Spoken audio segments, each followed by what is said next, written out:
Então, gente, eu queria passar a palavra aqui para estes três convidados de ouro, o Beto Paradeira, Vivian e o Xandi Paradeira, grandes nomes da vela e grandes especialistas da classe. Muito obrigado. Passo aí a palavra, não sei qual dos três gostaria de começar. Eu acho que o Baby é o mais velho, né, cara? O mais velho tem que começar.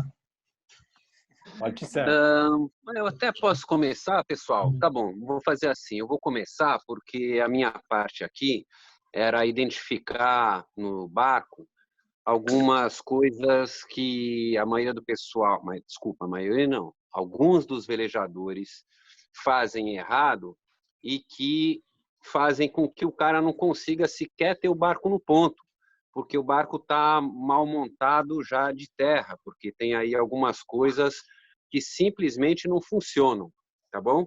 Então eu vou fazer essa minha parte. O que você acha, Beto? 5 minutos por aí? Isso, Bebão, pode.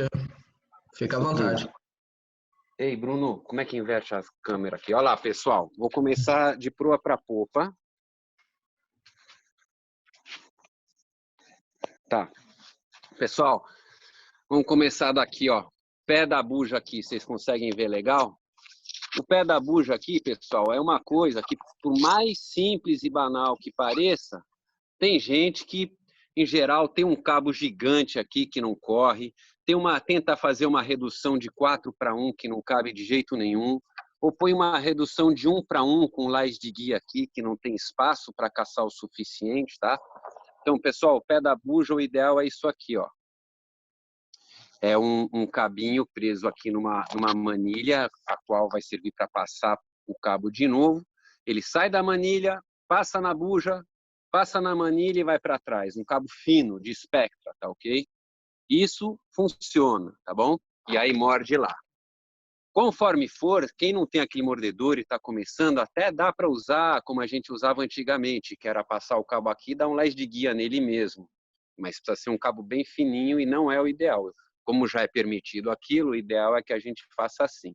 Sem lás de guia, sem aumentar a redução, é simples. Sai de baixo, passa na vela, passa na manilha e vem para trás. Marina, você me ajuda aqui na iluminação, por favor? Pessoal, vamos para a próxima aqui, ó.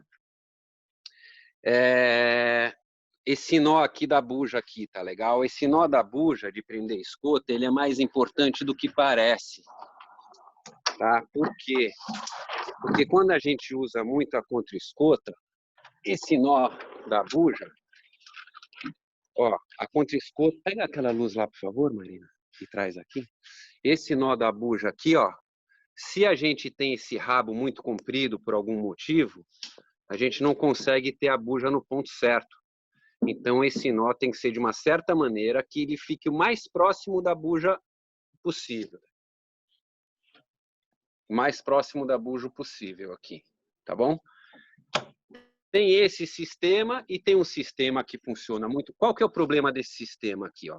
Que é o que eu uso e a gente acaba usando e acaba sendo um sistema simples. O problema dele é que o cabo sempre cede um pouquinho, esse nó direito sempre cede um pouquinho, ele acaba se afastando, tá bom? Aí quando ele se afasta, você caça a contra-escota e mesmo assim você não consegue deixar a parte de baixo da buja caçada. Segura aqui um pouquinho. Aí tem aquele outro sistema que o pessoal passa a escota dupla e aí faz assim, ó, no olhar da buja, tá? Esse funciona bem também, funciona muito bem. Porém, esse sistema, primeiro, eu já vi de acontecer de correr um pouco, número 1. E número 2, que quando você caça a contra-escota, a buja ela pode ficar um pouco assim ou um pouco assim. Entretanto, são as duas maneiras que você tem para fazer isso daí. De uma maneira simples, tá? Tem os sistemas, o pessoal costura cabo e aí fica legal também, mas o importante é que esteja bem próximo da buja, tanto a escota quanto a contra-escota que vai puxar, por causa disso daqui, ó. Então, se a gente tem a contra-escota, se a gente tem o punho da buja bem justinho entre a escota e a contra-escota, você consegue esticar a buja aqui. Se você não tem isso daqui, a sua buja, vamos supor, vai estar com um rabo entre a escota e a contra-escota, vai estar com o rabo, e desse rabo vai sair o punho. Muito bem, você vai ter a sua buja muito mais barriguda. Ok? Vocês entendem? Não sei se deu para entender, pessoal. Juan, pessoal, caso vocês acham que tem alguma dúvida, me avisam. Deu para ver aí. Oi?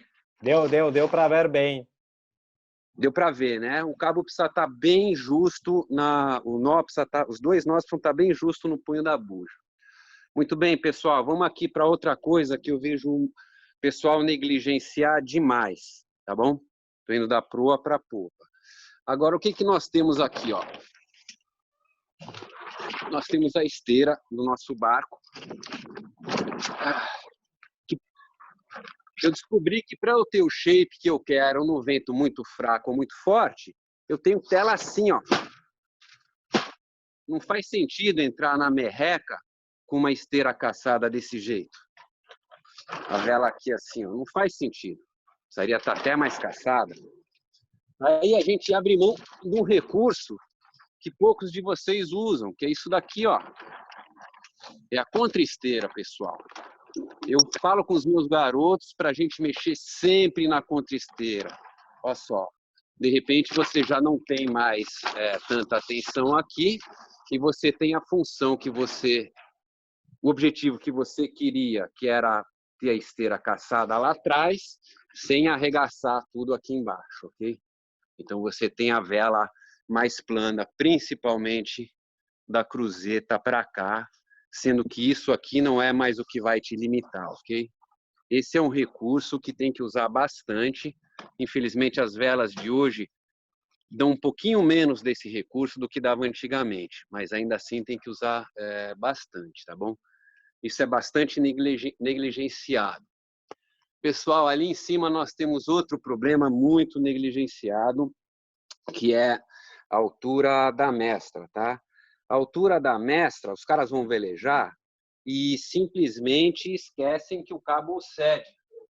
Aí a gente vai lá falar para a pessoa caçar, filma aqui de trás, vai lá para a pessoa caçar, aí vai a menina e naturalmente a menina não tem força para caçar o que precisa, tá bom? Porque não vai mais, tá? Então aqui vai o truque, pessoal.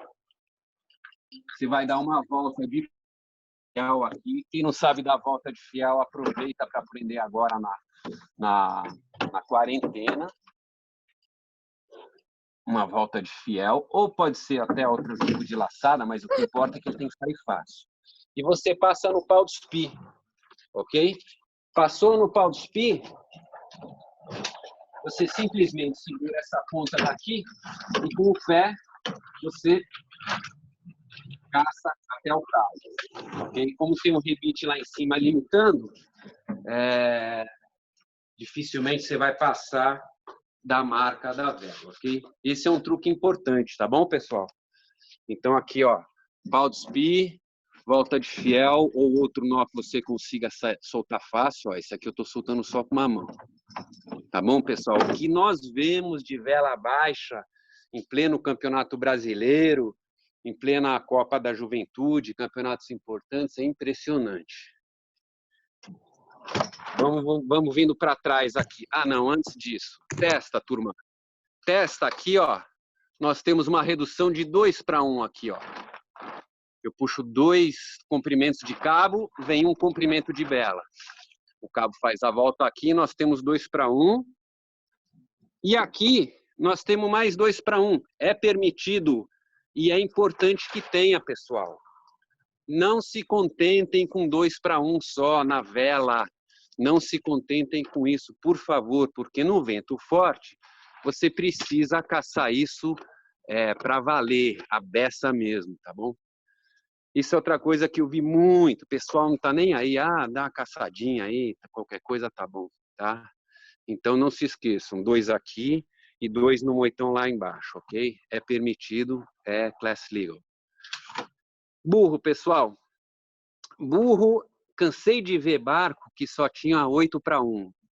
Nós aqui temos 2, vezes 2, 4, vezes 2, 8. Tá? Entretanto, aqui embaixo tem mais 2. 16:1. Certifiquem-se que o barco de vocês tem 16:1. Certifiquem-se que o moitão de vocês está funcionando, gente. Não custa nada, tá? Pega o moitão, não tem, custa caro. Pô, seu amigo tem. Vê com seu amigo, ele tem, pega emprestado, tal. Não é difícil, não é caro, não é difícil como um burro de laser, é um negócio que qualquer um consegue, precisa estar funcionando direito, ok? Vamos para o próximo ponto aqui. O que era? Aqui, ó, reiki. Pessoal, reiki é outro assunto. Quantas vezes nós vemos em terra 3 pessoas para caçar o reiki, né? Por quê? Porque nenhum dos moitões está funcionando aqui e, principalmente, o moitão lá do top também não está girando. O maior problema daquele moitão lá do top não girar é que ele acaba quebrando. É o que, filha? Para filmar eu? Não, não precisa. O maior problema daquele moitão do top lá é que ele acaba quebrando e pode rasgar o mastro. Numa dessas você perde o mastro à toa, tá bom? E a outra questão é, esse treco, cara, você tem que ter força, ele tem que estar fácil para você mexer, ó, na mão, com uma mão aqui, ó. Pronto, tá bom? Simples, caprichem nisso daí, porque vocês usam muito isso daí. Vamos lá. Esteira, David, pessoal. posso acrescentar uma coisa aí do Reiki? Pode sim, pode sim. Então, tem muita galera que eu vejo que com mastro antigo, como o ângulo do Reiki estava torto, o aço foi comendo o mastro. E aí, quando eles vão afolgar, o Nico Preis, ele engata sempre no mastro. Você entende o que Na eu estou falando? calha, né? Na calha. Ele Então, vai rasgando aqui, né? então, muitas vezes, o problema é que o ângulo desse Reiki está muito a popa em relação a onde está o pé do mastro. Então, ele está puxando Verdade. desta maneira, fazendo como uma serra. Então, tem que olhar sempre essa posição. Galera que veleja com o mastro mais para frente, tem que também ajustar a posição de seu Reiki. Não dê mole com isso, não. Tá? É isso aí. E não só isso, como aqui, ó, onde ele está aqui próximo do mastro, você pode amarrar um cabo em torno do mastro. Aquele aqui, ó. Você pode amarrar um cabo em torno do mastro aqui, não sei se deu para ver. No reiki embaixo. Isso também evita que dê aquela puxada lá para trás que o Juan está falando. Sim. Precisa tomar cuidado, pessoal, porque o mastro bem cuidado dura 10 anos, o mastro mal cuidado dura 2. Simples assim. Bom, vamos lá. Esteira. Mesma coisa, turma. Então o cara quebra essa alcinha aqui de trás. Consegue chegar aqui, Marina? O cara quebra essa alcinha aqui de trás, por exemplo. Tem mais. E o cara simplesmente passa a dar um lás de guia na vela. Ele dá um lás de guia na vela, ele perde uma redução. Então, o cara que tinha 4:1 passa a ter só 2:1, o que é pouco para a esteira. Isso quando o cara tem uma redução dentro da retranca, porque muitos não têm, muitos só têm, esse cabo vem aqui e vai direto para o mordedor. Inclusive, no Mundial da Juventude, a retranca que eles fornecem, esse cabo vai direto para o mordedor. Eles permitem você colocar um, mas eles não fornecem. Então, pessoal, isso faz diferença. Não só, mas eu consigo caçar, mas não se trata de você conseguir caçar. Se trata de você conseguir caçar com a precisão total, tá? E com a vela fazendo alguma força, tá? Porque se você não tem redução, você não tem essa precisão, tá bom? Então, pessoal, 4:1 na esteira, 4:1 na testa, 16:1 no burro, tá bom? E agora vamos para a bolina, pessoal. A bolina é o seguinte, ó. A minha bolina aqui, ó, ela tá com joguinho. Poderia estar com menos jogo. Mas entre eu ter ela com um pouquinho de jogo ou ter ela com jogo nenhum e não conseguir mexer no contravento, eu prefiro ter ela com um pouquinho de jogo, tá? Porque é uma regulagem muito importante da gente ter no contravento. Quando você inicia, quando você já está naquele vento em que o barco precisa andar planando, e se você demora para subir a bolina, você simplesmente ainda vai estar andando no modo orçado e não vai estar pagando. Já era para estar andando no modo planeio, tá legal? Então, precisa trabalhar mesmo a bulina. E o Javier, que vocês sabem que é o técnico da Martini e da Caena, que foi campeão mundial de 420, ele dizia que um dos trunfos dele era que ele mexia muito, muito, muito na bulina, e muito mais que todo mundo, e mexia o tempo todo. Então, muito interessante. A partir disso que ele falou, nós começamos a trabalhar mais. A gente trabalhava menos, passamos a trabalhar mais, mas eu acho que dá para trabalhar mais ainda. Bom, pessoal, agora vamos aqui para o pé de galinha. Outro ponto que se negligencia demais. Então, os caras entram o pé de galinha aqui, ou a vela caça toda. Errei, era esse. Ou a vela caça toda e o pé de galinha fica aqui, aí fica frouxo, a retranca cai para sota-vento, tá? Então, esse é outro ponto, gente, que não pode negligenciar. Se você está velejando nos ventos médios, você vai deixar uma margem de segurança para poder entrar com um pouquinho mais de burro. E o seu pé de galinha vai ficar assim, ó, só 1 ou 2 dedos do máximo que dá para caçar. Para quando der burro, ele já vira automaticamente, ok? Ó, deu burro, tá legal, tá no meio. Na hora que eu solto o burro, a retranca vai soltar um pouco também, tá bom? Nos outros ventos também, em torno de sempre 1 a 2 dedos abaixo. Se você deixa muito abaixo, a retranca, se você deixar ele muito abaixo, a retranca cai para sota-vento. É só caçar mais, beleza. Você vai lá e caça mais e a valuma fechou pra caramba. Não, você não quer isso, você quer a valuma com a tensão correta e a retranca exatamente no meio. Então tá bom, então vou deixar no máximo solto, beleza. O cara vai lá deixar no máximo solto. A primeira rajada que o vento passou ali de 11 nós, 10 nós, e o cara vai precisar soltar um pouquinho de escota, só para o barco acelerar, pronto, já vai fazer falta. O cara caçou um pouco e a retranca vai estar bloco to bloco e ainda assim caído para sota-vento. Tá bom?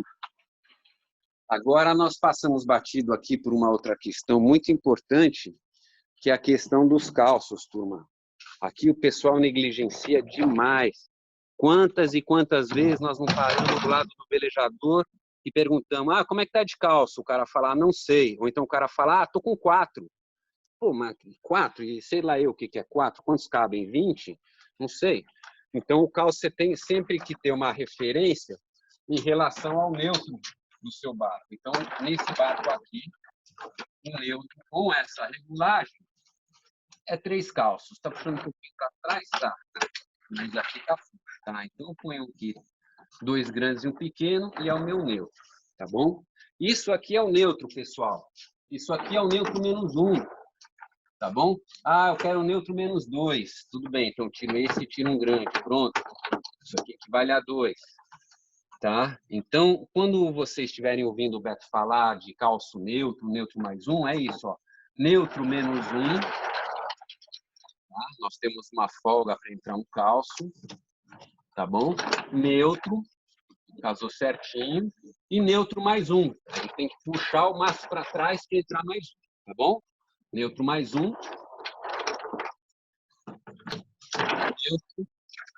Neutro menos 1. Isso, gente, é muito importante. Tem que ter isso aí na ponta da língua, tem que saber sempre.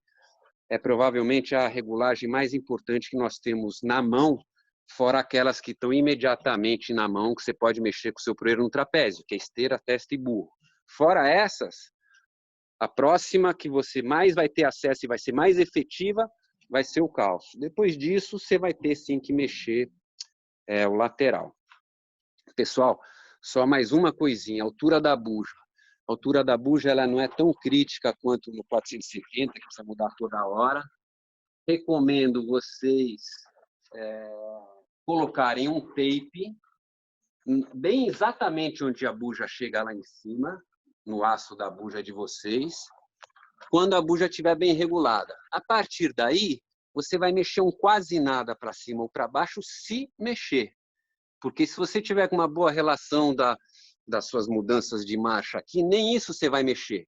Porque no vento fraco você vai querer ela mais fechada, o mastro vai estar mais de pé, automaticamente a valuma vai estar mais fechada. Vento forte, você vai querer ela mais aberta, o mastro vai estar mais caído. Vou cair o mastro. O mastro vai estar mais caído e a valuma vai estar naturalmente mais aberta, tá bom? Então, ela é importantíssima a altura dela, mas graças a Deus não é que nem com a 70 que fica mexendo 1 milímetro para cá, 1 para lá.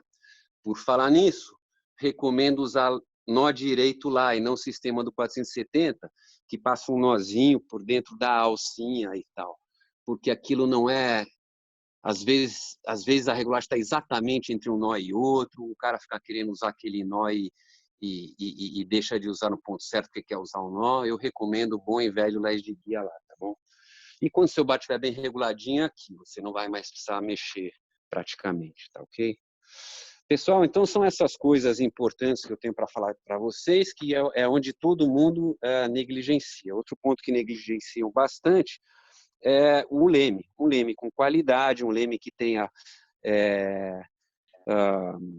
os calços para não mexer, que seja firme na mão, né, para que passe a sensação correta para o timoneiro e que faça com que a ação do timoneiro cause uma reação adequada no barco, não um segundo depois, porque já não serve mais.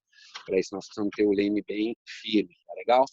Eu tive que ser muito correndo, turma, porque o Beto agora vai falar, mas caso vocês tenham a chance de ter isso gravado, levem a sério esses pontos aí que eu falei, porque você tendo essas coisinhas arrumadas, você vai ter condições de seguir à risca o tuning guide que vai ser falado aí pelo Beto. O Baby, só para você saber e a comunidade saber, a gente está gravando esta aula, esta magnífica aula que vai estar no canal da CVVela para a galera poder assistir e tentar minimizar os erros típicos que a gente vê no dia a dia nos eventos. Ah, legal, legal. Vamos. Então, isso aí vai ser muito bom, Juan, porque esses pontos, eles são importantes. E você anda lá, você conhece a turma do 420, muitos estão começando, muitos estão... vamos dizer, o pessoal lá que está no nível lá em cima, ele tem isso aqui que eu falo resolvido, mas nós estamos falando de 6 barcos. Nós temos outros 24 barcos que o cara tem um cabo de 4 milímetros para amarrar a testa da buja, que não dá precisão. O cara aqui na contraesteira, o cara passa 3 voltas, o cara passa uma volta só, porque é o cabo que ele tinha, não serve, né? Isso tudo são regulagens, né? São coisas feitas para funcionar. A gente não amarra aqui para ficar amarrado e pronto, né? Então, que o pessoal tenha oportunidade de ver isso e arrumar os seus próprios barquinhos aí. Ótimo, Baby, muito obrigado. Vamos dar palavra então para Beto, o responsável técnico da Quantum, e temos também o Xandi aí para dar esse toque de dicas do que ele tem aí, que é muito importante também. Baby, eu acho também que... Boa noite a todos, né, primeiro. Eu acho que 2 pontos importantes também da montagem do barco é o ângulo, tanto do leme quanto da bolina, sabe? A gente ter uma noção exata de quanto que está subindo a bolina quando está num contravento, quando está num través. E talvez marcações na bolina sejam muito importantes para a gente não perder essa referência, sabe? É muito fácil num contravento tu dar o tapa ali no cabo da bolina e talvez subir de mais, subir de menos. E as marcas te ajudam a não perder essa referência. É verdade. As marcas da bolina, marcas ali da buja, porque a buja é relativamente difícil de ver, porque ela está encoberta, né? Então, marcas na cruzeta, na buja. Fora isso, muita gente tem muita marca na esteira, na testa. Eu, pessoalmente, em relação a isso, acho que se o velejador não olha a vela e não sabe ver se a testa dele ou se o burro dele está caçado de mais ou de menos, então o cara está faltando um pouco. Eu, pessoalmente, não julgo assim necessário. Na minha opinião, o velejador tem que olhar para a vela e já saber como é que está o burro. Tanto é que quando a gente chega para um velejador na água e fala, vem cá, o que está errado? O que dá para fazer aí? Dificilmente ele não vai saber, eu tenho que caçar mais o burro. Pô, então por que não caça, né? Mas isso que você senão falou vai caçar verdade, o burro te olhando, né? Para saber o que tu vai dizer. Mas esses negócios começam a ser um pouco mais difíceis. A bulina, que você tem pouca visibilidade da bulina, né? A buja, que você tem pouca visibilidade, aí realmente tem que ter a marquinha. Pessoal, eu fiz acertei uma apresentação aqui para mostrar com um pouco mais de fotos, também imagens. Então eu vou compartilhar minha tela, tá? Deixa eu fazer aqui isso.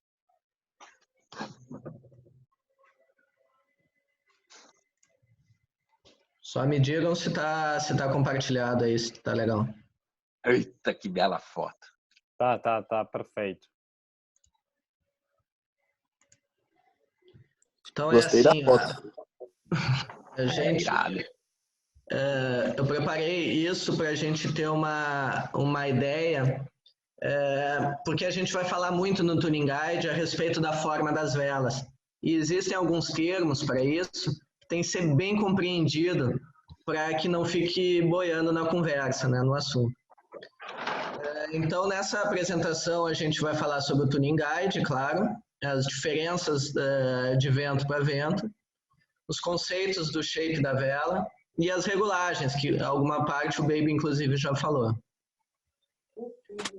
O shape da vela, ele é formado basicamente por 4 fatores, tá? Na verdade, tem muito mais, mas esses 4 são os principais, que é o camber, que é a profundidade da vela, o draft, que é a posição dessa profundidade, o twist da valuma, que é a abertura da valuma, a distância da valuma para a linha de centro, e o seg da buja, que diz respeito ao side proa. Nessa foto aqui, nessa imagem, tem bem desenhado, apesar de não ser um 420, o princípio é o mesmo, é bem desenhada o que quer dizer esse desenho da seção.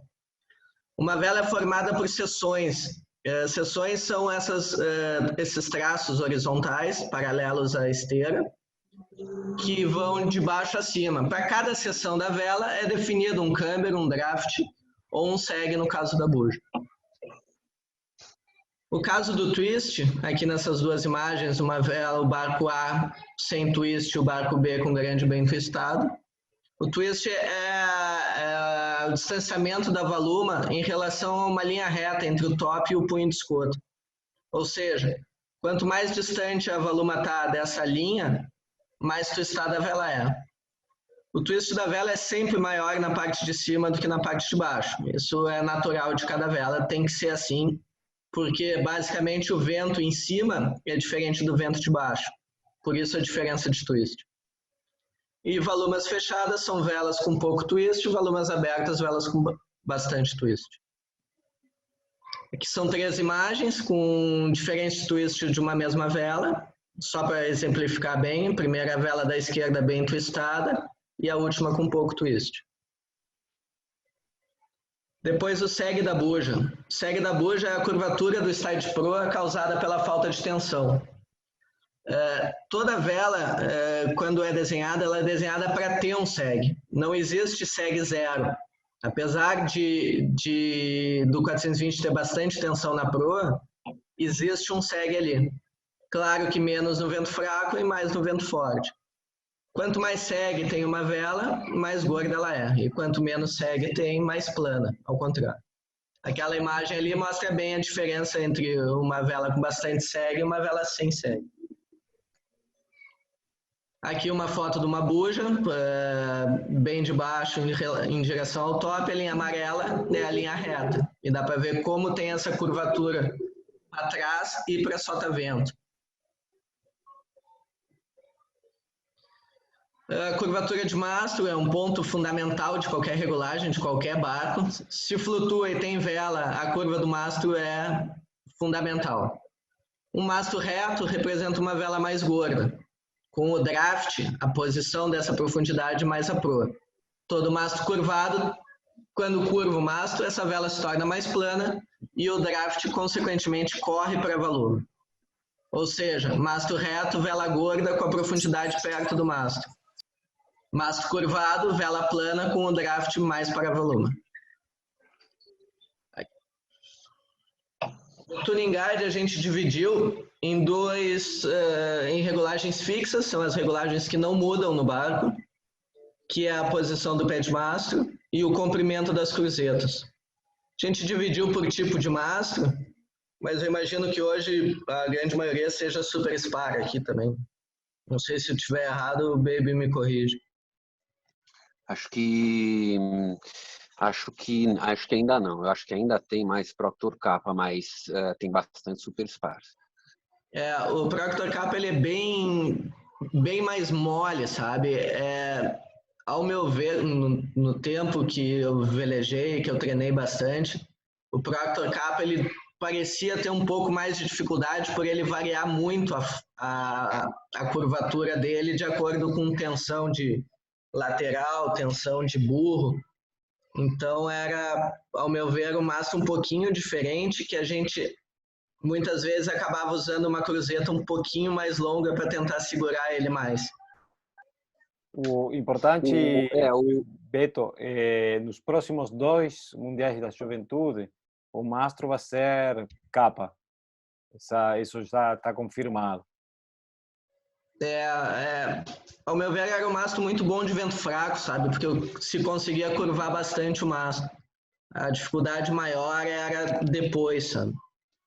Sim. Mas uma cruzeta mais longa para uma tripulação que era um pouquinho mais pesadas ajudava. Eu fiz algumas medições, Beto, e o Kappa ele era mais mole mesmo, tá? Entretanto, era parecido com o Super Spar. O Super Spar era um pouco mais... O Super Spar era mais duro, eu acho que no corpo inteiro, e um pouco mais mole no top. E o Kappa, ele não é tão mole no top, mas ele é todo inteiro da encapeladura para baixo, um pouco mais mole. Era essa a diferença. Tanto que os tuning guides, até a sua, por exemplo, as velas que eles costumam, quando diferencia de mastro para mastro, os Super Spars e o Kappa muitas vezes usam o mesmo mastro, né? E o Cumulus aí usa uma curva de testa menor. Esse sim é um tanto mais rígido. O Cumulus eu vi muito pouco, inclusive. Sempre teve mais o Kappa e o Super Spar. Eu tinha um apreço maior até pelo Super Spar. O Tuning Guide a gente dividiu em 5 regulagens, tá? A questão da definição do vento no Tuning Guide, ela é muito relativa, porque no 420 existe uma grande variação de peso das tripulações. Então, apesar de estar ali 0 a 7, 8 a 13, 14 a 17, 18 a 22 e mais de 23, eu prefiro entender que do 0 a 7 é uma tripulação que não saiu no trapézio ainda. O 8 a 13 é um proeiro bem alto, já pendurado. 14 a 17, ele já está solto, mas o grande ainda não saiu do meio completamente, ou não permanentemente. Uma condição que ainda se caça o grande no meio. 18 a 22, aí sim, aí já está overpower, já tem vela demais, os mastros já estão curvados, o barco já está planador. E mais de 23 seria a sobrevivência mesmo, um vento bem forte. A gente vai falar um pouquinho mais em relação a cada uma dessas condições, de acordo com o vento que vai estar na apresentação, para cada tipo de vento. Mas é importante frisar que na tensão a gente sempre mantém próximo ao 23. Também é importante falar, o Tuning Guide é uma indicação, tá? Não é uma regra absoluta. Isso aí todo mundo tem que ter na cabeça, que o jeito de velejar, o tipo de mastro, o tipo de barco, peso da tripulação, tudo influencia o Tuning Guide. Então isso aqui é uma base e a partir dessa base o velejador vai montando o seu estilo e tendo alguma característica própria ele vai mudando. Ele é um cara que veleja mais espetado, vai de um jeito, ele é de um cara mais velocista, vai de outro. Então, é só uma base para iniciar. A tensão da proa, então, só no vento bem fraco a gente diminui um pouco. Por quê? Porque no vento fraco a bucha fica com muito pouco segue, então um pouquinho menos de tensão ajudaria. o mastro bem curvado no vento fraco, vai ficando reto, e depois começa a curvar de novo. Depois eu vou explicar também o porquê disso. Os calços, como o Baby falou, o neutro é a posição em que o mastro fica sem ser empurrado nem para frente nem para trás. Neutro mais um é empurrando um calço para trás, e neutro menos um calço livre na frente do mastro. A bolina, a gente não botou exatamente a posição da bolina, o ângulo dela, mas seria informando que tu já pode começar a trabalhar, subir e descer a bolina.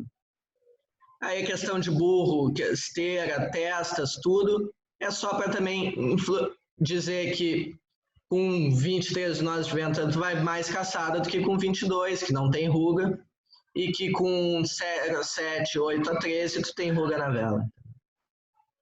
E a posição de contra-escota também. São tudo indicadores. Não existe uma medida absoluta, uma fórmula absoluta. Senão seria muito fácil, mas não é tão simples. Então, o que acontece? No vento fraco, com o proeiro dentro, tu tens que trabalhar todas as tuas regulagens com o intuito de abrir a valuma da vela grande. Twistar a vela grande. Correr o draft para trás e tentar aplanar um pouco grande. Por que isso? Quando a vela é desenhada, ela é desenhada para uma curva específica, rígida. Só que o mastro vai variando dentro dessa curva. E tu não desenha uma vela para 0 a 7 nós de vento. Se tu tiver uma vela ideal nessa condição, a tua vela vai ser uma porcaria com 25 nós de vento. Ou antes até, com 18. Então, aquela vela que não está ideal para aquela condição, ela tem que ser trabalhada as regulagens para que ela fique numa forma ideal, o melhor possível. E a forma ideal, se a gente não fizer nada, vai estar muito longe. Um mastro que está reto nessa condição, um grande com muita pressão de escota, a vela vai ficar muito gorda. Consequentemente, o valuma fecha. Então, a gente vai... Só um pouquinho que meu quadro aqui ficou bem tapadinho. Então, o que eu quero numa condição de vento muito fraco? Eu vou curvar o mastro o máximo que eu puder, tanto que uma das posições de maior curva no mastro é no vento bem fraco, porque o mastro curvado, a vela fica mais plana, consequentemente a valuma abre mais fácil. Pouca pressão de escota para eu não fechar de novo essa valuma. Tentar trazer o traveler um pouco para barlavento. Mastro bem curvado. A buja não pode estar alta nessa condição, muito alta. Toda buja alta fecha a valuma, e não é o nosso intuito com um vento muito fraco. Esteiras folgadas com a vela redonda embaixo, tanto o grande quanto a buja. E testas folgadas, como eu falei antes.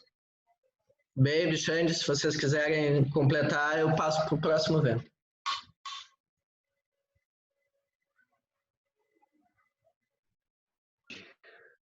Fala aí, Xandão. Eu acho que o vento fraco, essa merreca, tem que ficar claro que se essa vela não curvar esse mastro, essa valuma não abrir, o cara não consegue caçar escota, né? E aí, sem caçar escota, o cara não arça nada. Então, o objetivo maior de tu poder curvar o mastro e abrir essa valuma é para te poder botar o grande numa posição de contravento. Porque senão vai fechar a valuma muito cedo, a tua escota vai ficar solta e tu não consegue orçar nada, né? Com aquela vela ensacada. E como o Beto falou, os grandes são desenhados para mais vento, não para uma condição tão ímpar como essa. Por isso que a regulagem de merreca tem que ser tão no limite, assim, o mastro tão curvado. As velas não são feitas para isso. Uma coisa que é importante cuidar nessa condição, se o grande está muito gordo, uma das coisas que indica isso são as rugas da testa muito paralelas à retranca. sempre que a curva, as rugas da testa solta no grande tiverem muito paralelas à retranca, porque a vela está gorda. Se as rugas estiverem mais apontando em direção à ponta da retranca, é porque o grande já está um pouco mais plano. A curva já está mais próxima do lugar. Inclusive, nessa foto aí, parece um pouco reto o mastro, porque essa ruga que tu está falando está saindo quase que paralela à retranca, né? Exatamente. Poderia ser testado um mastro um pouco mais curvado nessa grande aqui. E um fator muito importante também nessa condição é a buja não estar longe do convés, entendeu? Uma buja longe do convés nessa condição aqui, tu não abre a voluma dela no 420 de jeito nenhum.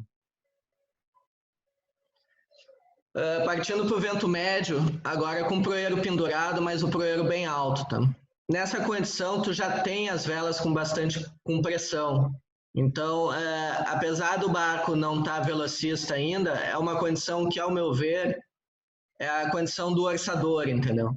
Do espetador de leme. Então, nessa condição, tu precisa de um grande profundo. Tu precisa das volumas fechadas, porque se tu arribar e botar para andar, tu não vai sair rápido para frente. Então, é uma condição que, ao meu ver, é a condição das volumas mais fechadas. Proeiro alto e um toque orçador. Claro que não é para fechar a escota, dar-lhe pressão de escota e as birutas apontarem para ti, entendeu? Mas é já diferente daquela condição de vento bem fraco. Aqui vocês podem ver duas fotos, onde os mastros já estão mais retos, só que já existe pressão de escota. Quando existe pressão de escota, o mastro já curva naturalmente, independente de ter burro ou não. Só a pressão da voluma já ajuda eles a curvar. Então, por isso, é possível deixar o mastro um pouco mais reto, com menos flecha, com menos curva. As cruzetas, então, a gente abre, a gente pode dar pressão de escota. A gente usa muito a contra-escota nessa condição, porque é um toque orçador e o barco já tem pressão para orçar. E o draft do grande, tu tem que trabalhar para que ele venha para trás. Um fator preponderante da posição do draft na vela grande não só do grande, mas da buja também, é a quantidade de testa que se dá na vela. Toda vela que se caça a testa, tu tá correndo o draft para frente. Toda vela que se solta a testa, tu tá correndo o draft para trás. Como a gente quer a voluma fechada, a gente, consequentemente, quer um draft mais para trás para que essa voluma também feche. Então, por isso que nessa condição, não pode ter testa com pressão ainda. Baby, Xande. Deixa eu falar aqui. Isso aí, pessoal. O conceito é exatamente esse. A gente precisa tomar cuidado. Se a gente quer respeitar esse conceito, a gente acaba tendo que mexer no barco conforme a variação do vento, porque o mastro cede, o mastro ele flexiona mais conforme você põe mais peso na borda, ele flexiona mais conforme você põe mais carga nas volumas e tende a abrir. Então, você está sempre tendo que compensar isso daí.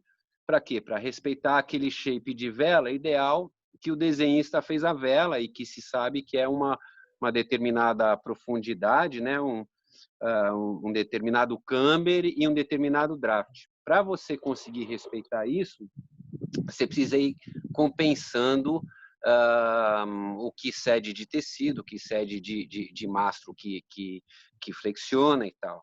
Então, você vai sim colocando o seu mastro um pouquinho mais reto nessa condição. Você vai tendo que ter um pouquinho mais de calço também, né? E falando da buja, é muito importante aquilo que o Beto falou, se você tem a buja um pouco mais alta, você não consegue trabalhar tanto a contra-escota, porque a sua voluma já vai estar fechada. Quando você entrar com contra-escota para puxar aquele ponto que é quase no brandal lá fora, a buja vai embarrigar demais, tá? Então, a buja, prestar atenção para não estar alta. Por sinal, estou lembrando aqui que Macaco e o Léo, gostaria muito que os dois estivessem assistindo aqui a nossa live. os dois são caras que eu já observei que usam a buja bem baixa mesmo, tá? Porque dessa maneira você consegue usar contra escota. Você consegue usar contra escota, o punho dela entra para dentro, sem deixar ela tão chata, e você consegue colocar a valuma no lugar certo, coisa que você não conseguiria com ela um pouco mais alta, ok? Entretanto, se você não trabalha bem a contra-escota e tiver com a buja muito baixa, amigo, você vai andar de través só. A altura da buja nessa condição é crítica, né? Porque se tu errar um pouco para baixo, tu twista a buja e ela abre cedo em cima. Se tu errar para o outro lado, ela fecha e tu não consegue dar contra-escota suficiente. Então é realmente uma condição bem crítica para a altura da buja. Tanto que quando se regula uma buja, a altura dela, o número de voltas lá em cima, eu vejo essa condição como a fundamental para ter a buja na posição certa. A partir das outras condições, tu vai caindo o mastro, aí a buja desce um pouco, mas nessa aqui, se tu tem a buja fora do lugar, ou tu anda para frente, ou tu não consegue lançar. Outra coisa fundamental também, a biruta da valuma lá na fubá, tem lá em cima, é um ponto muito que vai te dizer muita coisa no toque desse contravento aqui. Porque essa é uma das poucas condições em que ela vai voar e não voar em algumas condições, a biruta. Então, se ela está voando o tempo todo, tu provavelmente está com uma valuma muito fechada, com muita pressão de escota. Se tu vai com ela voando o tempo todo, a biruta, provavelmente está te faltando pressão na grande. Se ela vai morta o tempo todo, né? No começo, você falou 2 vezes. Agora, o vento médio, proeiro solto. Então, nesse caso, tu já não necessariamente tem um módulo só orçador, tu já fica num dilema entre o módulo orçador e o módulo veloz. O grande ainda está um pouco profundo, não é uma condição do grande plano ainda, porque, para mim, no 420, um grau de orça a mais do que os outros faz uma diferença exorbitante no final, porque é um barco que anda muito... com ângulos muito abertos. No entanto, tu já não tem uma valuma tão fechada. E o draft, tu vai começar a trabalhar a partir dessa condição, tu vai começar a trabalhar para o draft não vir tão para trás. Por que eu digo isso? Porque no momento que o mastro começa a curvar mais, o draft começa a correr para trás. E a gente vai trabalhar para que ele não corra tanto. O que a gente trabalhava antes para jogar ele para trás no vento fraco, a partir dessa condição a gente vai trabalhar para que ele não venha tanto para trás mais. Então, a grande questão dessa intensidade de vento é saber qual o teu módulo ideal, entendeu? Do velejador da tripulação. Se tu quer um barco orçador, se tu quer um barco rápido. Um cara mais leve, uma tripulação mais leve, provavelmente não. Sempre vai ser o velocista mais cedo do que uma tripulação mais pesada. Nessa condição aqui. Então, se eu quero que o meu barco seja orçador, eu velejo talvez com um neutro a mais. Porque nessa condição de vento médio, eu já curvei um pouco mais o meu mastro. Só que se eu não fui para a condição de velocista ainda, o meu recurso é ter um calço a mais do que o neutro. Se eu não cheguei ainda, se eu botei para andar e o negócio ainda não está velocista. Não era o momento. Então, por isso que eu boto o neutro como uma alternativa, mas também um a mais que o neutro como uma alternativa. As testas já passam a ter tensão, porque, como eu falei, a gente começa a trabalhar a partir dessa curva de massa para que o draft não vá tão para trás. Então, a gente começa a ter tensão na testa. A esteira já começa a ficar também mais plana, a gente não trabalha mais com bolsa embaixo. O proeiro solto, a vela já começa a ficar plana. E o pé de galinha também, para mim, nessa condição, é a crítica é a condição crítica para ter um pé de galinha no lugar, entendeu?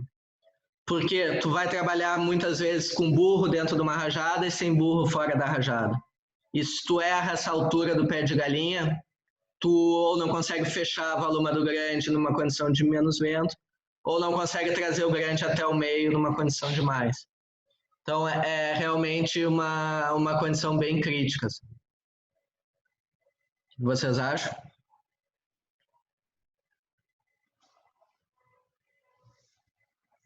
Acho que tem que acelerar aí, Beto, que o tempo está acabando.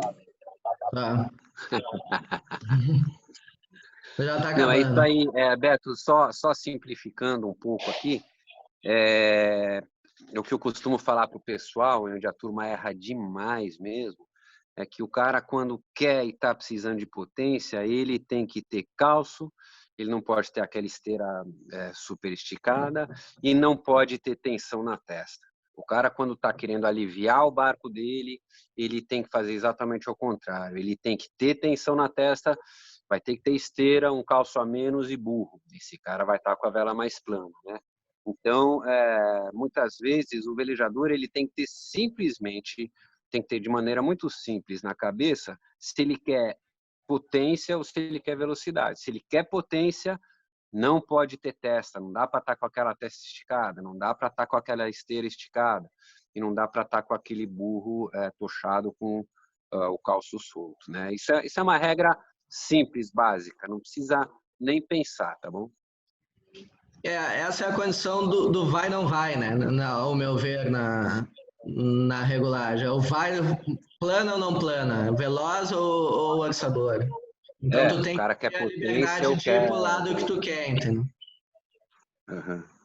Depois o vento forte já, no caso, já tem já sobra a área vélica, tu já trabalha para deixar tudo plano para manter o barco veloz. E no caso, já como sobra a vela, já começa a aumentar o twist tanto do grande quanto da buja. As velas já estão longe, o grande já está longe do centro, entendeu? Então tu já trabalha com burro caçado, porque para achatar a vela grande, um erro só que tem que tomar cuidado, que o burro caçado, ele também tem um limite, entendeu? Então a vela tem que ter um twist para que tu tenha um controle maior sobre o barco. A vela sem twist nenhum, ou pouco twist, ela te dificulta muito em alguma situação que tu queira orçar um pouco, porque a vela fica plana demais por causa do burro. Então, tu tem que trabalhar com alguma liberdade para que, em dada situação, tu possa ser um pouco orçador menos, mesmo no vento forte. Nesse caso, tu já trabalha no neutro para as tripulações mais pesadas ou no -1 para quem for um pouco mais leve. Um fator que vai te dizer muito sobre o barco é o peso do leme nessa condição. Então, o leme com muita pressão, provavelmente tu está com as velas muito profundas ainda. A buja já tem que ser aberta, já tem que trabalhar igual o grande. Não adianta tu ter um grande aberto e uma buja fechada. E é a condição onde tu começa a trabalhar o ângulo da bolina. Aqui uma foto para mostrar a buja já na ponta da cruzeta, quer dizer, uma buja que já está aberta em cima. Muito cuidado para condição de vento forte, tu não ter uma buja alta. Uma buja alta, ela fecha em cima muito cedo. E depois no vento muito forte, que daí nós já estamos na sobrevivência. O que vai mudar em relação ao vento forte por muito forte é a tensão de burro, tensão de testa, tensão de... Tu vai dar mais twist ainda nas velas, as velas vão ter que abrir mais ainda o valuma, e elas vão ter que estar mais planas ainda. Nessa condição com muita curva de mastro, tu tem que ter muita pressão na testa da vela grande, porque senão o draft vem lá para trás. É muita pressão mesmo. Tu tem que, inclusive, cuidar para quando entra no popa ou no través, soltar aquela pressão, porque quando o mastro perder a curva soltando o burro, é capaz de arrebentar o primeiro olhal por causa dessa pressão. E o muito importante no vento desse muito forte é tu ter o controle para que a tua vela grande não fique a passeio, entendeu? Tu sempre possa velejar com alguma pressão de valuma. Porque se tu não perde o controle sobre a valuma da vela grande e a grande embandeira, bate toda, tu não tá estragando só o teu grande, tu estraga também a buja. Porque tu perde muita pressão na testa da buja e aumenta muito o segue da buja, engorda a buja, consequentemente fica tudo ruim. Então é muito importante que nessa condição extrema, tu consiga equilibrar as velas ainda.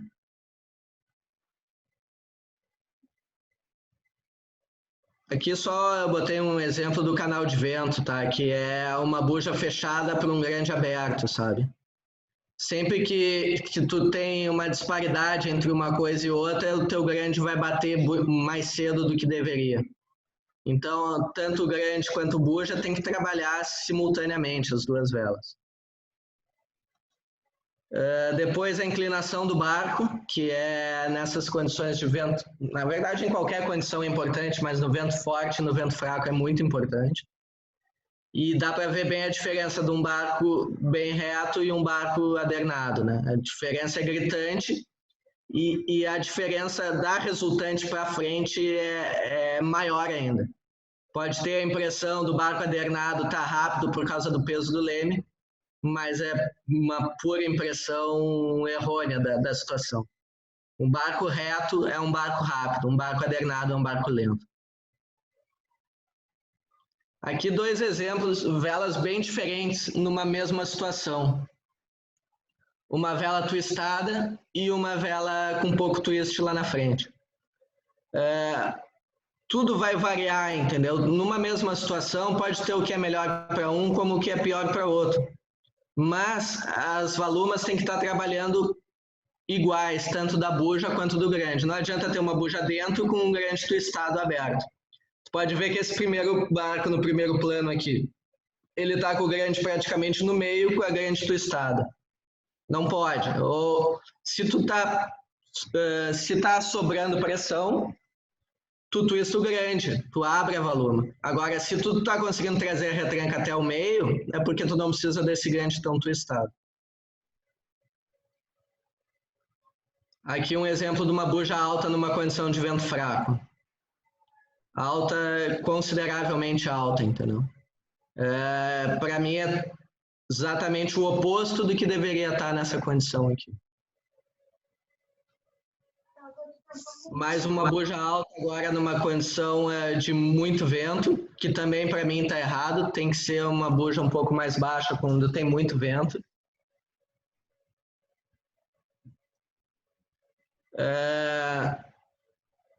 Aqui um exemplo de uma vela um pouco aberta demais para mim em cima, para essa condição aqui.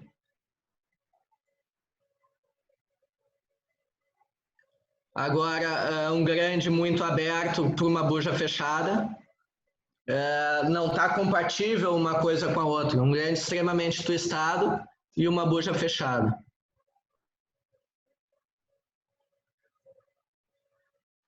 Aqui, para uma... parece ser... que eu perco um pouco a referência porque eu não sei exatamente quanto tem de vento. Mas não parece ter tanto para um grande pouco twistado, entendeu? E aqui as formas da vela grande, entendeu? Então, numa condição de vento fraco, tu tem uma vela gorda, mas tu tem twist. Numa condição de vento médio, em que tu tem pouco twist e tu tem continua tendo uma vela gorda. E na condição de vento forte, onde tu tem twist e a vela é plana. São os 3 conceitos básicos. Depois no popa, o Baby pode nos ajudar bastante nisso também, que tem olhado bastante os balões ultimamente. São as diferenças, as formas de levar o balão. Então, tu vê que tem um balão que está bem longe do side proa e o outro que está mais perto. Tu vê que um balão onde tu navega com as escotas mais soltas, tu tem essa ruga na parte de cima do balão branco. Quer dizer, o balão forma aquela ruga do top, principalmente pela falta de pressão nas escotas. todo balão plano em cima, ele forma mais essa ruga. Mas o principal fator é a altura em relação às escotas. O que acontece? O 420, por ser relativamente lento no popa e não andar com o fluxo laminar, como a gente chama, né? A vela não funciona como uma asa no popa, como funciona nos barcos velozes. Ele, por andar muito arribado, o grande acaba jogando bastante podre no balão. É fácil o grande jogar podre no balão. E é fácil você ver o balão cheio do cara e tremelicando assim lá no top. Só que ele tá cheio e o cara acha que o balão tá bom, só que ele não tá bom. Ele só tá cheio porque aquela parte do começo dele tá cheia e faz com que o vento mal e mal consiga preencher o resto do balão, né? Só porque ele está entrando pela valuma de barlavento. Então, é uma coisa que precisa tomar cuidado. É muito comum no 420, às vezes, a gente ter que puxar mais do que, né, puxar bastante mesmo o barlavento para certificar que o balão está pegando o vento limpo o tempo todo. E nisso aí o timoneiro vai também ter que saber onde está o limite, né? Andar pela valuma não paga nunca, no 470 e no 420, a não ser uma ocasião extraordinária, sei lá por que motivo tático, ou num surf de uma onda, né? Num surf de uma onda, paga sim, né? Mas, assim, se a gente desconsiderar uma razão tática ou se desconsiderar a onda, nunca que vai valer a pena andar pela valuma, porque acaba jogando o podre no balão.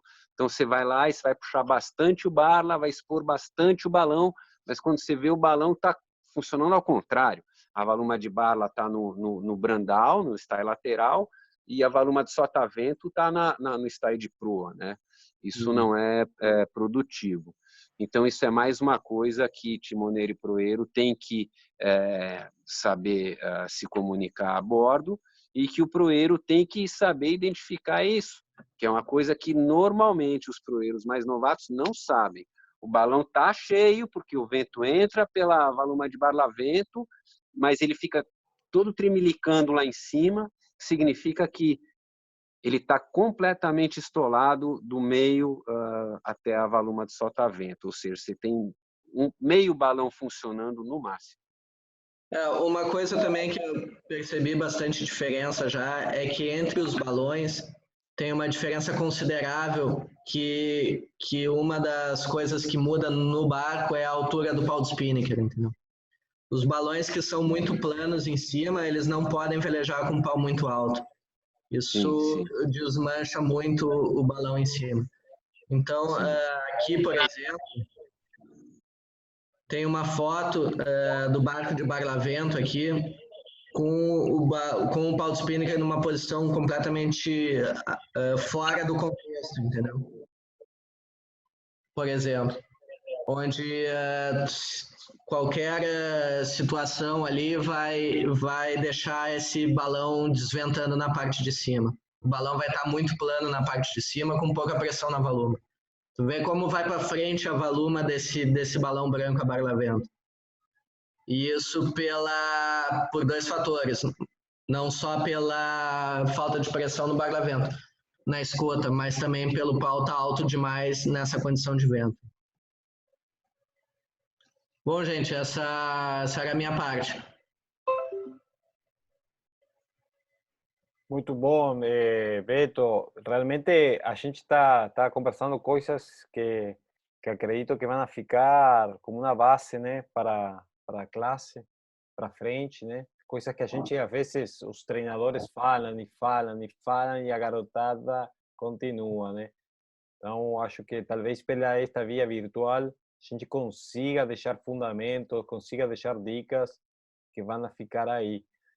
Na tua opinião, Beto, eu acho que seria importante, primeiro, te agradecer pelo trabalho que você fez e o trabalho da veleria Quantum Sails, né?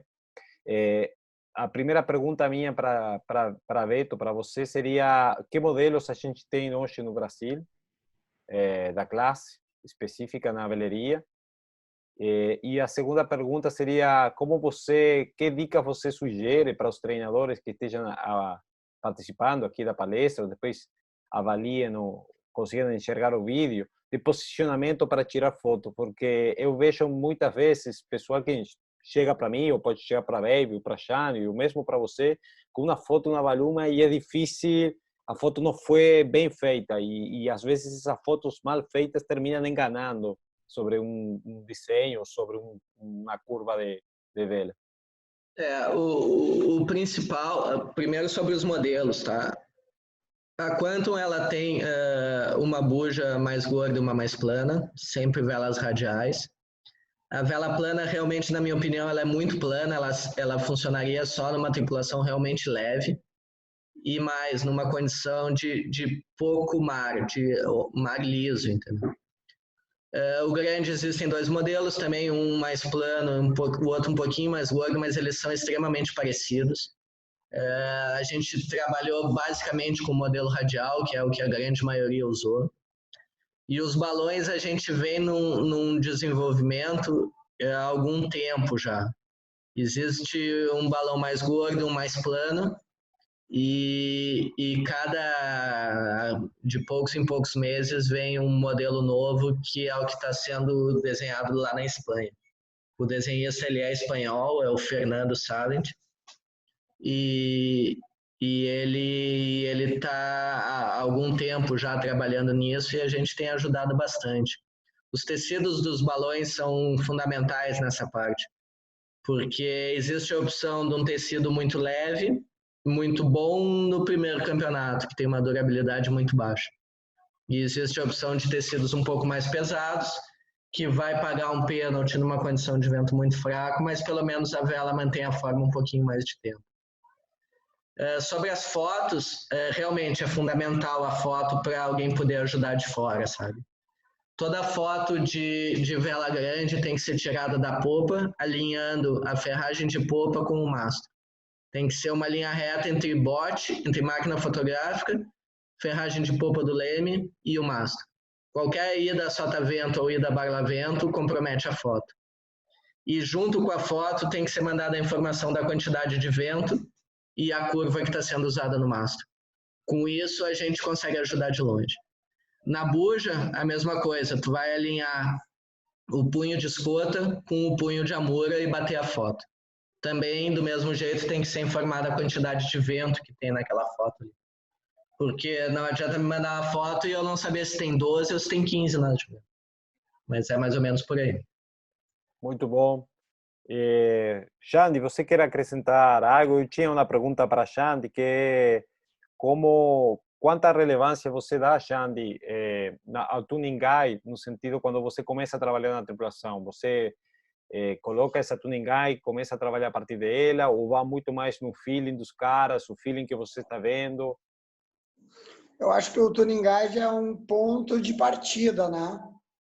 Eu acho que é um ponto de partida, mas às vezes a gente se adapta bem ao tuning guide, às vezes não, depende muito do estilo de cada velejador, o peso da tripulação, a condição de onda, né, que eu acho que muda muito.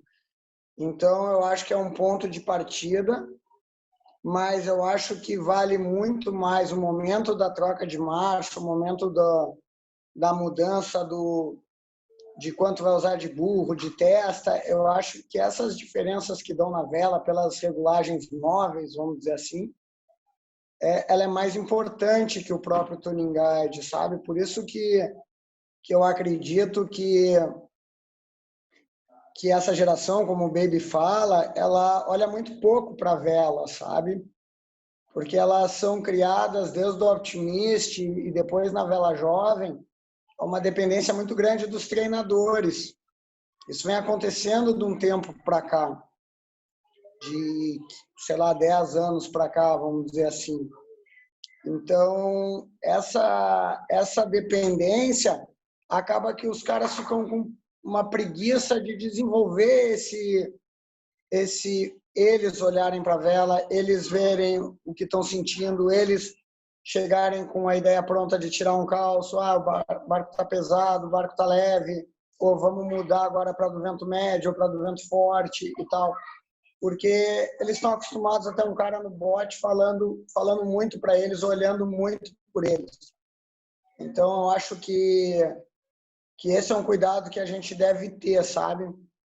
O tuning guide é um ponto de partida, mas o próprio velejador ele tem que desenvolver mais esse lado dele, de olhar para a vela, de buscar a solução. É muito difícil a gente largar com a regulagem exata e aquela condição durar até o final da regata.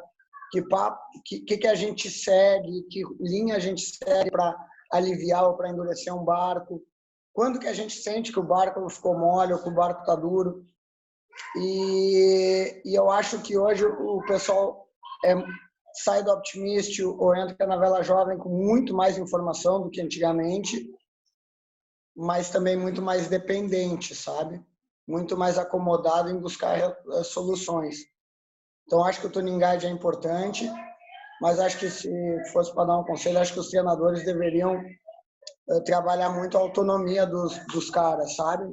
Eu acompanhei a Copa da Juventude esse ano, da classe 420, e o menino que ganhou tranquilo, que é o Beco, né? Salvador, era um cara que tinha o Baby como treinador, mas chegava várias vezes no bote falando, Baby, acho que tem que tirar um calço, acho que não sei o quê. Ele era um cara dentro da flotilha que tinha muito desse sentimento, ele se destacava muito por isso e acho que isso fez grandes diferenças no resultado, sabe? Com certeza, e é muito importante o que você está falando, essa autonomia tem que ser incentivada, e eu vejo muito na gurizada que eles têm muito, como você falou a palavra, preguiça de ir atrás das coisas, né? De testar, de mexer na volta cruzeta, de tirar um calce, poxa, será que tinha que levantar um pouquinho mais da bolina? Olhando para a vela, vendo o efeito que aquilo vai acontecer, vai dar na vela dele, sabe? E pelo jeito que é o Mundial da Juventude, onde todos os treinadores ficam juntos num barco grande, né? Que foi o que aconteceu no que eu fui na Nova Zelândia lá. Cara, são eles com eles mesmos, né? É muito importante esse formato, porque esse formato desenvolve os caras a se virarem, né? E a gente vai ver os resultados bons que teve no Mundial da Juventude com o Macaco e o Léo, e que são caras realmente bem independentes, assim, sabe? Eu acho que isso deve ser muito valorizado e até incentivado por nós treinadores, assim, porque desde o Optimist, sabe? Desde o Optimist, porque alguma vez ou outra é bom os caras treinarem sozinhos ou puxarem um treino sozinho para desenvolver essa independência, porque eu acho que hoje essa parte não está muito bem resolvida assim na nossa cultura, sabe? Muito bom. Beivão, quer acrescentar algo? Não, o que o Xande falou é muito importante, né? Hoje em dia eles não têm autonomia nenhuma mesmo, né? Então, às vezes eu tenho que estar estimulando eles a falar o que o cara está sentindo do barco.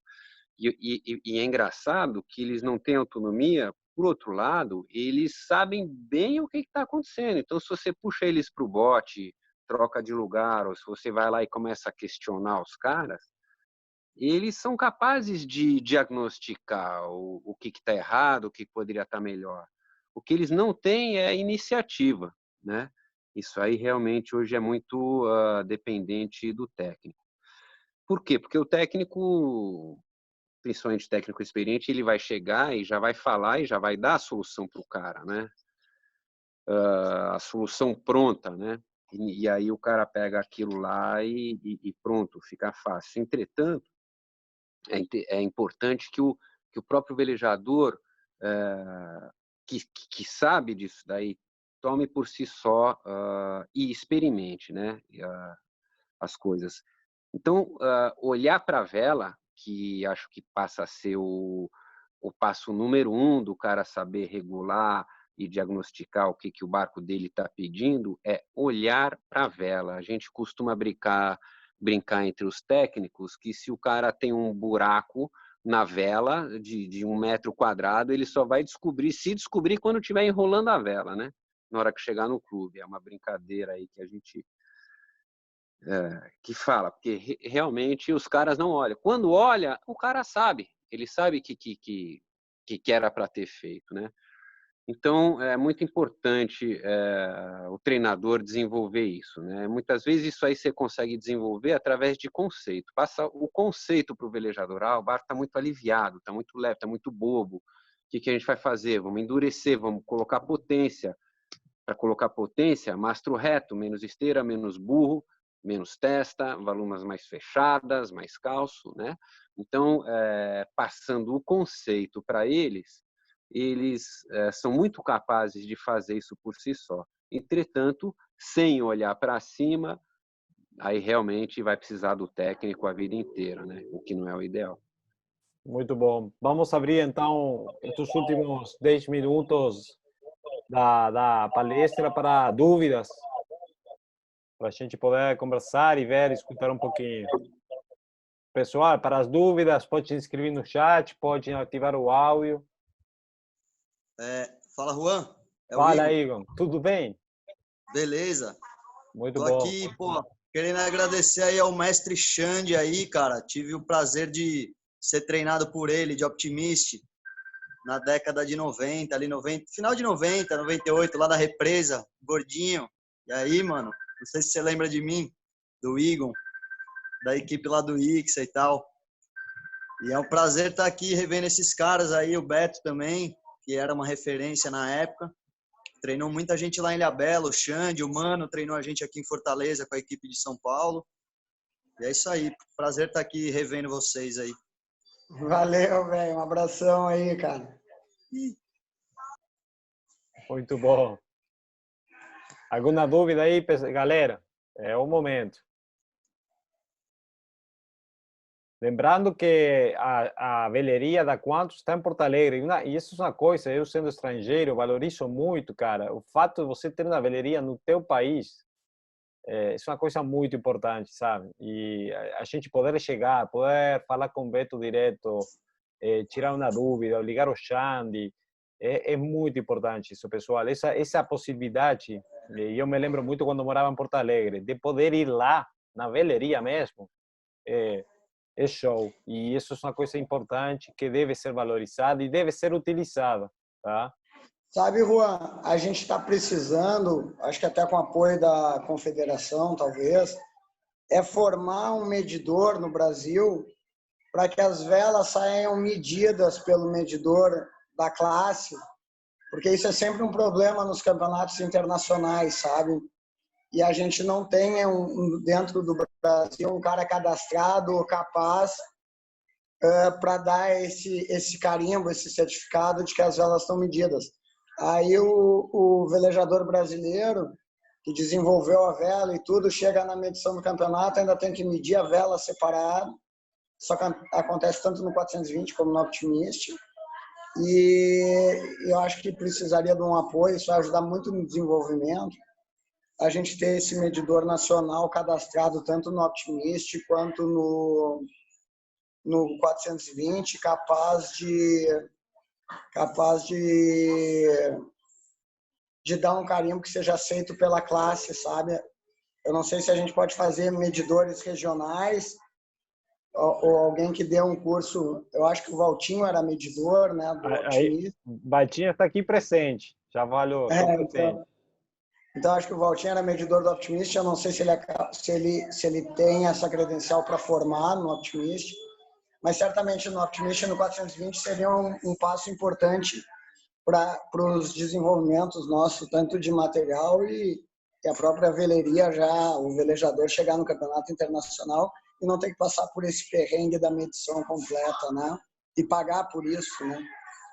O que eu acredito é que a gente já pode entrar em contato com as classes e trabalhar sobre essa solução. Concordo com você totalmente, que o Brasil deve ter medidores e o Valtinho está aí presente e acredito que vamos a começar a trabalhar com as classes, com as associações de classes para encontrar essa solução. E que, infelizmente, o medidor ele não pode ser da veleria, né? Exato. Não pode ser da Velerino. Pessoal, Senão seria que nem a Jay do Optimist, né, cara? Tivemos todas medidas idênticas. Mas vinha. pessoal, vamos aproveitar então para, antes de encerrar, agradecer o Beto, a filhota aí, o Xande, Baby, agradecer a Veleria Quantum, agradecer a Confederação e o Comitê Olímpico Brasileiro. Acho que foi uma ótima palestra. E queria parabenizar